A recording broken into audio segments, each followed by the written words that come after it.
Assalamualaikum warahmatullahi wabarakatuh. Perkenalkan, nama saya Cindy Kumalasari dari kelas A dengan nomor NIM 19 10 50 11 1061 akan melakukan presentasi tentang pengujian sediaan tablet ibuprofen yang diacu dari jurnal Formulation Development and Optimization of Ibuprofen Tablets by Direct Compression Methods.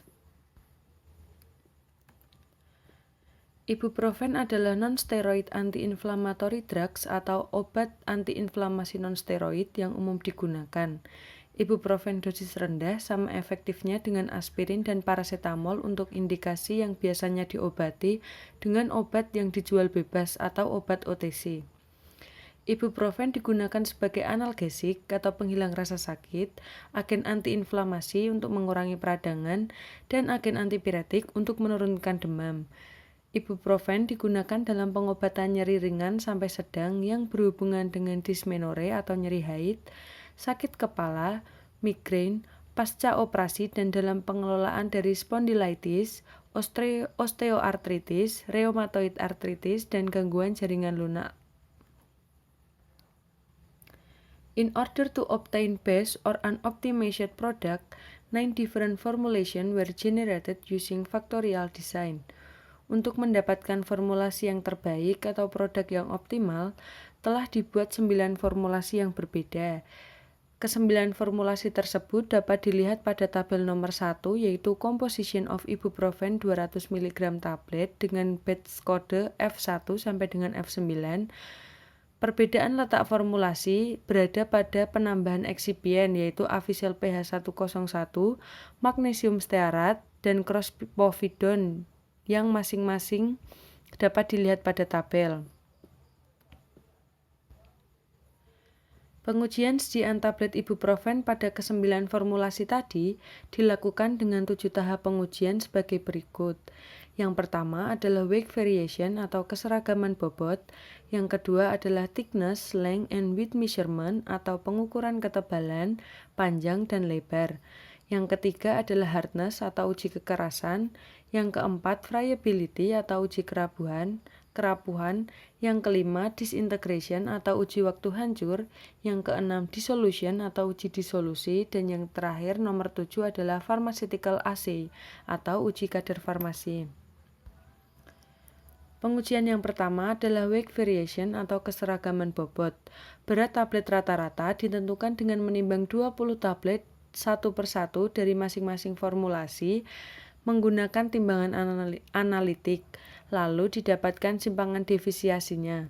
Keseragaman bobot tablet ditentukan berdasarkan besar kecilnya penyimpangan bobot tablet yang dihasilkan, lalu dibandingkan dengan bobot rata-rata tablet yang masih diperbolehkan sesuai syarat. Hasil dari keseragaman bobot dapat dilihat pada tabel 4 physicochemical test. Pada kolom weights dalam miligram dengan rata-rata kurang lebih simpangan defisiasi menurut batas farmakope, keseragaman bobot batasnya kurang lebih 5%. Pada formulasi 1 sampai dengan formulasi 9 tidak ada penyimpangan bobot yang lebih dari 5%, maka semuanya masuk ke dalam rentan farmakope. Yang kedua adalah thickness, length, and width measurement atau pengukuran ketebalan, panjang, dan lebar.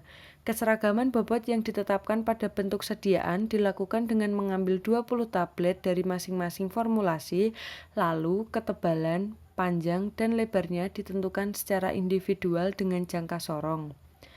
Rata-rata dan standar defisiasinya dihitung. Hasilnya dapat dilihat pada tabel nomor 4 physicochemical test pada kolom thickness dalam milimeter, length dalam milimeter, width dalam milimeter dengan rata-rata kurang lebih simpangan defisiasi. Tidak ada batasan dari farmakope. Hasil pada formulasi 1 sampai dengan formulasi 9 dapat dilihat pada masing-masing tabel tersebut. Pengujian yang ketiga adalah crushing strength or hardness determination. Untuk penentuan kekuatan atau kekerasan penghancur tablet ibuprofen dilakukan dengan mengambil 20 tablet secara acak dari masing-masing formulasi dan diukur kekerasannya menggunakan alat hardness tester, hingga didapatkan rata-rata kurang lebih simpangan defisiasi dari 20 tablet dari masing-masing formulasi. Hasilnya dapat dilihat pada tabel nomor 4 physicochemical test pada kolom hardness dalam kilogram, dengan batasan farmakope tidak kurang dari 5 kg. Dapat dilihat pada formulasi 1 sampai dengan formulasi 9, hanya pada formulasi 9 yang tidak memenuhi syarat farmakope karena uji kekerasannya kurang dari 5 kg. Pengujian yang keempat adalah friability testing atau pengujian kerapuhan. 20 tablet diambil secara acak dari masing-masing formulasi dan diletakkan di atas saringan.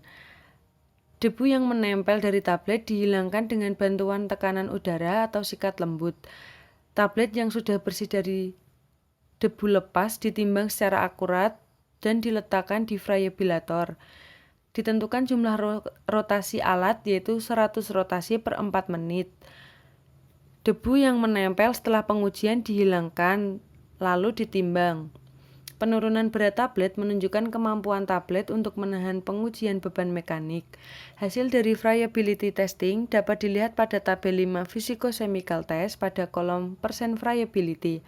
Menurut batasan farmakope, syaratnya tidak lebih dari 1%. Pada formulasi 1 sampai dengan formulasi 9, semuanya memenuhi syarat farmakope karena tidak lebih dari 1%. Pengujian yang kelima adalah disintegration test atau uji waktu hancur. Uji waktu hancur dievaluasi untuk memastikan bahwa bahan obat sepenuhnya larut dan diabsorpsi dari saluran pencernaan. Waktu hancur untuk 6 tablet dilakukan dengan memasukkan masing-masing tablet dari ke-9 formulasi ke dalam cakram menggunakan pelarut air murni sebanyak 900 ml pada suhu 37 derajat plus minus 2 derajat Celcius. Hasil dari uji waktu hancur dapat dilihat pada tabel nomor 5 fisika chemical test pada kolom disintegration time dalam satuan detik. Syarat farmakopenya adalah sekitar 30 menit. Pada formulasi 1 sampai dengan formulasi 9, uji waktu hancur memenuhi syarat karena tidak lebih dari 30 menit. Uji yang keenam adalah dissolution test atau uji disolusi. Uji disolusi tablet ibuprofen diukur menurut United States Pharmacope 2005 menggunakan metode Dayung dengan kecepatan Dayung 50 rpm dalam 900 ml larutan buffer fosfat dengan pH 7,2 pada suhu 37 derajat plus minus 0,5 derajat Celcius. Hasil diuji menggunakan spektrofotometer UV visible. Konsentrasi ibuprofen dari setiap sampel ditentukan secara spektrofotometri dengan panjang gelombang 241 nanometer menggunakan rumus persen absorbansi. Absorbansi sampel dibagi dengan absorbansi standar lalu dikali dengan 100%. Hasil dari uji disolusi dapat dilihat pada tabel average percent dissolution. Dengan batasan farmakope tidak kurang dari 80%. Dilihat pada formulasi 1 sampai dengan formulasi 9, semuanya memenuhi syarat farmakope karena semuanya lebih dari 80%. Pengujian yang terakhir yaitu pharmaceutical assay atau pengujian kadar. Pengujian dilakukan pada HPLC menurut Pharmacope Belanda 2005. Prosedur kromatografi dilakukan dengan menggunakan kolom stainless steel. Campuran dari 3 volume asam ortofosfat, 247 volume air, dan 750 volume metanol digunakan sebagai fase gerak dan puncak terdeteksi pada panjang gelombang 264 nanometer. Hasil dari pengujian kadar farmasi dapat dilihat pada tabel 5 physicochemical test pada kolom average percent assay. Menurut batasan farmakope, kadarnya harus masuk dalam rentan 95 sampai 105 derajat. Pada formulasi 1 sampai dengan formulasi 9, semuanya masuk ke dalam rentang menurut farmakope. Pengoptimalan formulasi sediaan semakin populer dalam penelitian farmasi dari hari ke hari, karena hasil terbaik diperoleh dalam sejumlah percobaan. Menurut penulis, di antara 9 formulasi ini, formulasi 6 atau F6 dipilih sebagai produk yang optimal berdasarkan parameter yang signifikan secara farmasi, seperti kekerasan, pelarutan, dan pengujian. Hal ini juga menunjukkan bahwa proporsi penambahan eksipien pada formulasi 6 adalah benar dan sesuai. Terima kasih.